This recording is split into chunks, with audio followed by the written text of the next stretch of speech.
I was faced with a choice which I never should have had. She was crying like I had never heard a woman cry before in my life.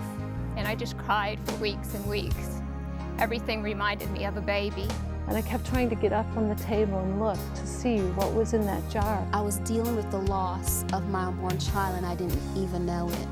I believe that my life was spared that night just so that I could be here right now and say abortion hurts women. Whisper, be silent no more. Welcome to Faces of Abortion. I'm your host, Cindy Collins, and today we're again with Alan Parker, President of the Justice Foundation, and Clayton Trotter, General Counsel of the Justice Foundation. I know, Alan, it's going to be another great show today. Very powerful, very compelling. You need to listen to these stories as Wendy tells you about the pain of abortion that it caused in her life.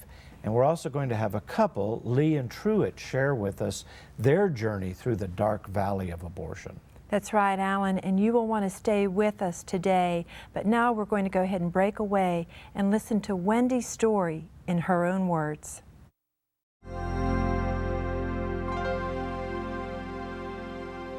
Hi, I'm Wendy.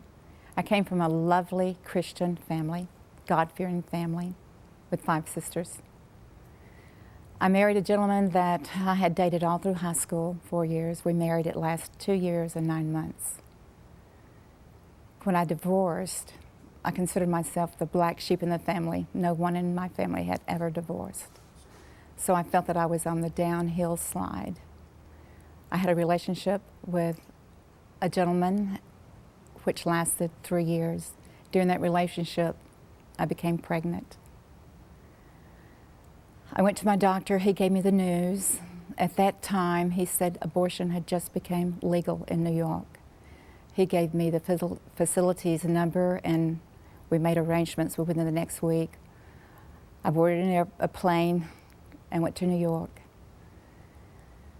No one knew this. I did mention it to my mother and nothing was said. The doctor did not encourage me to or not to have the abortion. I felt so, and I was uneducated. When I went to the clinic, I had blocked a lot of that out of my mind for years. But in the room, there was like 20 women laying on gurneys. I struck up a conversation with the lady next to me and I said, "Why are you here?" She says, "I have 4 children. My husband and I cannot afford another child." That is when reality hit me and I looked it in the face. I wanted to get up and run for my life and my child's life. But the thoughts in my mind said, "You made this decision, you know why you're here." So I went through.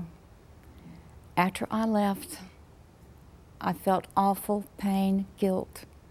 I went shopping to buy a pair of shoes thinking that that would help the emptiness, the void that I just had felt.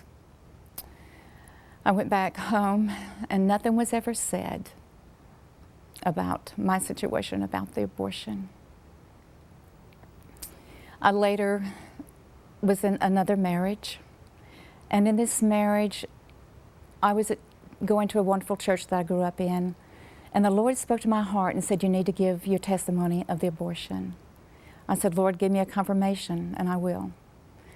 That Sunday morning, John Hagee was on TV. He gave a sermon on abortion. That was my confirmation. I shared with my husband, I must give my abortion.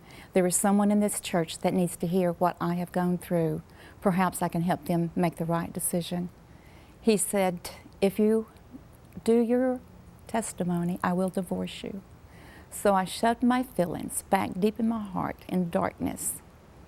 At night, I would cry. I had great pain. I never wanted anyone to see the pain that I had. I put on a face and smile, and everything was okay. Since then, the Lord has brought me to Texas, and in my work facility as a massage therapist, this young lady that I was sharing the Lord with came in one morning. She was a student in college and said, "Wendy, I am pregnant." The Lord gave me the opportunity to say, "Do not abort. If you choose, there's going to be pain, darkness that will last you the rest of your life. There's plenty of people there that would love to have a child." She chose to keep her child. and she allowed me to be the godparent. She later married her husband. I still had deep sorrow, pain that reminded me every day of the horrible thing that I did. And through a phone conversation with a realtor, she opened her life to me, and it was the Holy Spirit that did it. And she shared with me, this stranger, that she had had abortion. And I said, Johnny, I've had one too. That was the first time that I've been able to voice it. From that, she told me about Rhonda Ayers with Oil of Joy.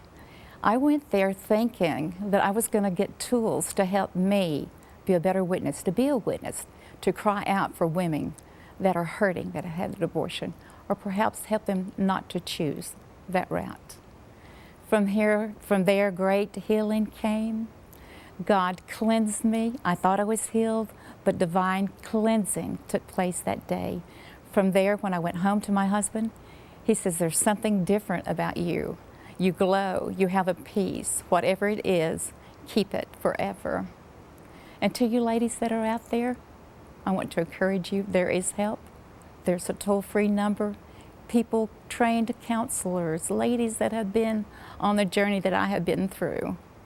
We want to help. We want to show the world that God looks at this, it is illegal.